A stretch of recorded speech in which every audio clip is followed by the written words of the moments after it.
Wal asri, demi masa. Innal insana lafi khusrin. Sesungguhnya innal insana sak temene akeh menungso. Iku lafi khusrin, ing dalam kerugian yang amat besar. Pertanyaannya, syariat piye?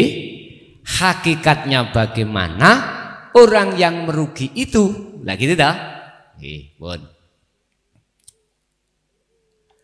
Dari sisi syariat yang dikatakan orang yang merugi adalah orang yang tidak bisa menseimbangkan kehidupan duniawiyah ini. Saya ulangi, syariat, dari kacamata syariat, orang yang merugi adalah orang yang saat di dunia tidak bisa menseimbangkan hukum syariat dalam agamanya miturut keyakinannya masing-masing.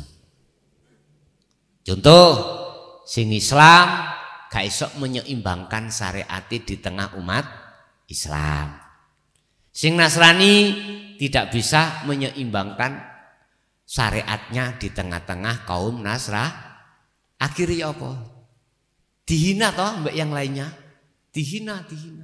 Iku pandangan makhluk, pandangan syariat. Jadi ada petak-petak gitu. Tapi kalau pandangan hakikat enggak dipetak-petak.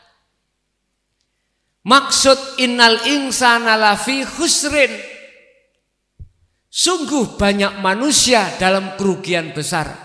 Kerugian tentang apa? Setiap saat dan waktu hati digunakan berbicara dengan urusan dunia.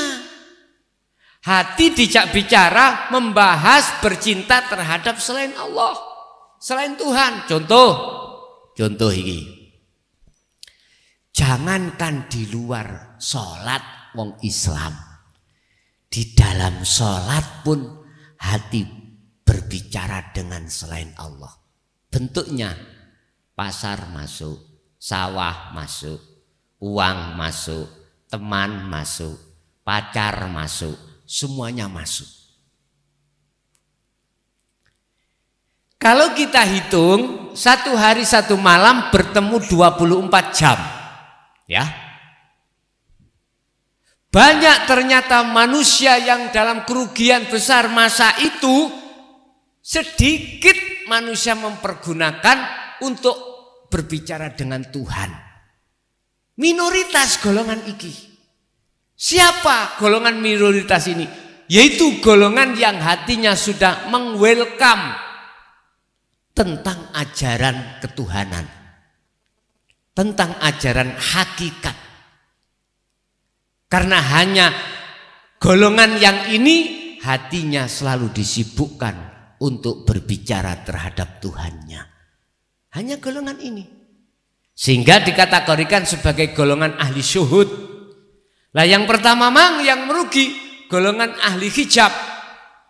Hati di mana selalu dihijabi, ditambah hijabnya, tutupnya, penyakitnya, ditambah urusan dunia itu, sehingga kemana-mana yang diangen-angen ya tentang urusan selain Allah.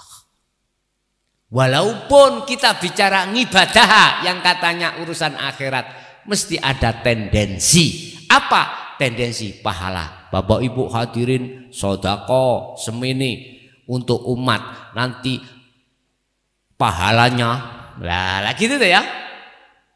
Koyoke endinge nang akhirat, koyoke endinge iku mau kebagusan, tetapi aslinya muter-muter koyok khimar ngumetno gilingan gandum. Ana khimar teng timur tengah mriku lho Bu. Ya tengah iki ana gilingan. Terus ana jagung sing digeling. Amriye supaya gilingan iki muter. Gilingan ini ada istilah itu sesuatu yang ditaruh khimar, dikon mumet khimare. Mumet rene balik rene maneh. Mumet rene balik maneh. Lah gitu toh. Memang apa yang kita katakan di syariat tentang pahala yang katanya untuk sanguning akhirat, ya, ternyata dipandang dari sudut hakikat bukan syariat. Berhubung di situ tidak ada sirul ikhlas di mata Allah, di mata Tuhan, hubitat a'maluhum wa ma lahum min nasirin. Hubitat ay batolat, ditolak karena masih ada tendensi tidak ada. Lillah, karena Allah tidak ada. Dikatakan karena Allah, otomatis hati nggak boleh ngaku merasa diri yang melakukan. Dikatakan karena Allah, semua yang berperan itu hanyalah Allah. Mestinya begitu. Tapi si ono ati pengarep-ngarep tendensi yang berupa pahala dan surga. Tapi kalau dilihat dari kacamata syariat gak popo, karena memang pelajarannya klasis si ono syariat. Jadi itulah orang yang merugi. Secara syariah mereka yang tidak menseimbangkan hukum syariat di tengah-tengah umat. Secara hakikat merekalah yang hatinya itu selalu disibukkan untuk berbicara dengan selain Allah. Satu. Nomor dua, bagaimana sholatnya orang munafik itu. Oh, ini nomor tiga itu aja. Yang nomor dua tadi apa? Oh, jabut suket. Bapak Ibu, pelaku salik ketika suluk nuju wusul nang Allah, kadang-kadang Gusti Allah iku meletakkan sifat Rahman di dalam hati. Ya, mohon maaf, ini tidak satu dua, banyak memang. Takut ketika saat berjalan, takutnya menginjak semut, takut jabet suket. Karena apa? Berprinsip hatinya sudah disibukkan untuk melihat semua anugerah Allah. Sebab masih suket, masih semut, itu yang menghidupkan, itu juga Allah. Secara otomatis sifat Rahman ikut tertanam. Nek sifat Rahman tertanam, maka apapun sing sampean lakukan, menghadap apapun sampean serba takut. Takut apa? Takut salah.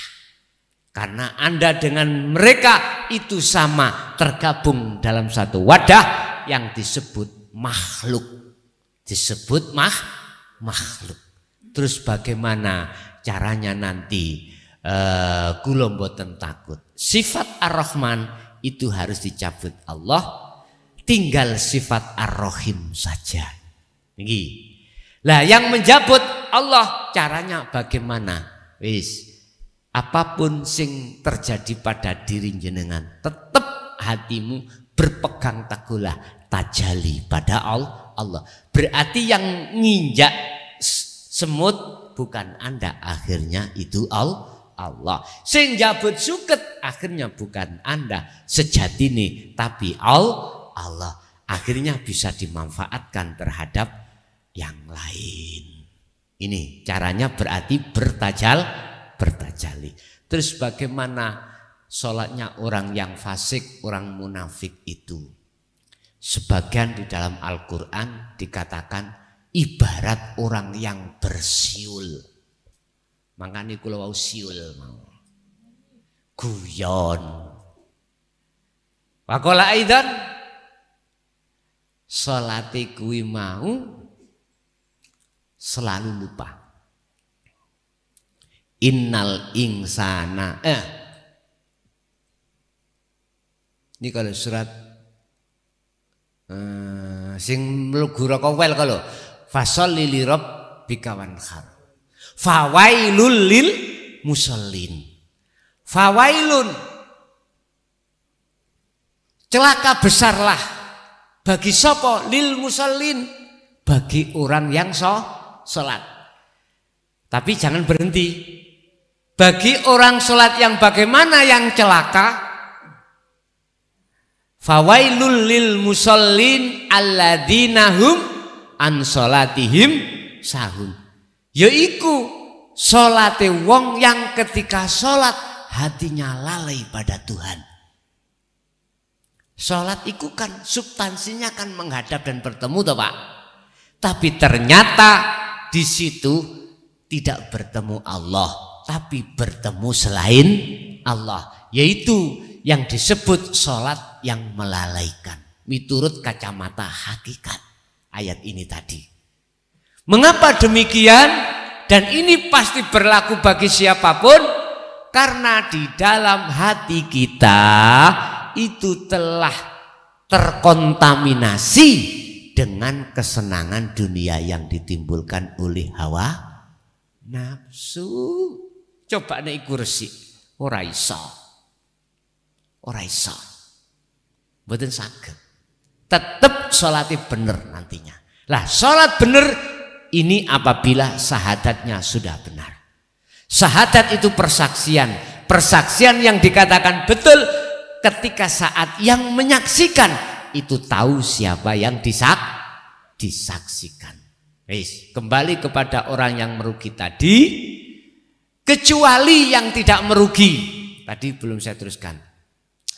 Fawailul subhanallah illal ladina amanu wa amilus salihah wa tawasau bil haqqi wa tawasau bis sabri. Semua banyak manusia yang merugi kecuali satu, mereka illal ladina amanu, kecuali yang sudah percaya di dalam ajaran Allah ini dan wa amilus salihah dan mengamalkan. Dialah golongan yang tidak merugi karena di dalam hatinya didorong untuk selalu mengingat dan mengingat Allah Subhanahu wa ta'ala, baik di dalam sholatnya maupun di luar aktivitas sholat. Jadi sholatnya wong fasik adalah sholat wong nyun sewu, bacaannya khusyuk Pak, tartil gitu.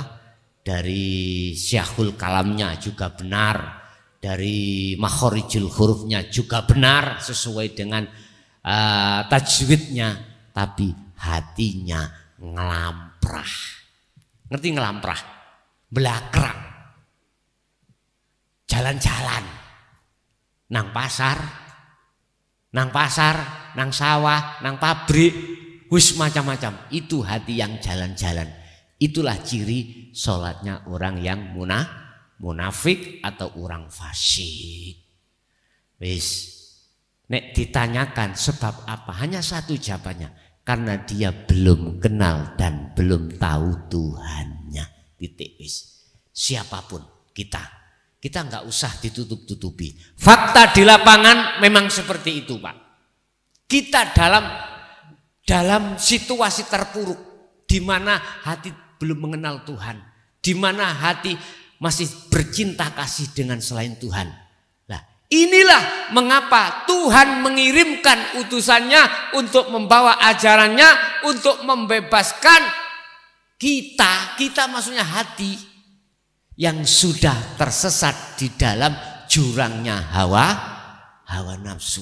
Tapi la ikraha fiddin, tidak ada paksaan untuk mengikutinya. Lah disinilah ada ayat yang mengatakan itu. Sehingga saya tidak boleh sakit hati, saya tidak boleh mengatakan salah terhadap orang yang tidak mengikuti ajaran Allah ini, ajaran Tuhan Al-Haq ini. Paham Pak nggih? Nggih. Bapak Ibu hadirin jamaah rahimakumullah, monggo ayo ditutup sarana khudur atinang Allah lewat Fatihah dengan harapan ngongsik proses apa yang telah diberikan Allah sebuah ilmu tadi betul-betul menjadi ilmu ingkang manfaat baik terhadap diri kita dan anak putu kita ila yaumil qiyamah. Lahumul Fatihah.